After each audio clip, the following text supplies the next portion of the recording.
Meaning of digestive.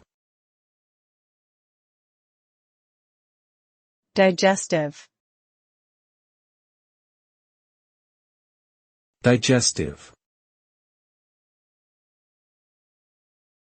Digestive. Digestive.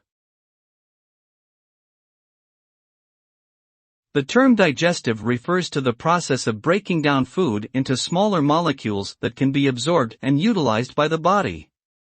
This complex process involves a series of chemical reactions carried out by various organs such as the mouth, stomach, liver, pancreas, and small intestine.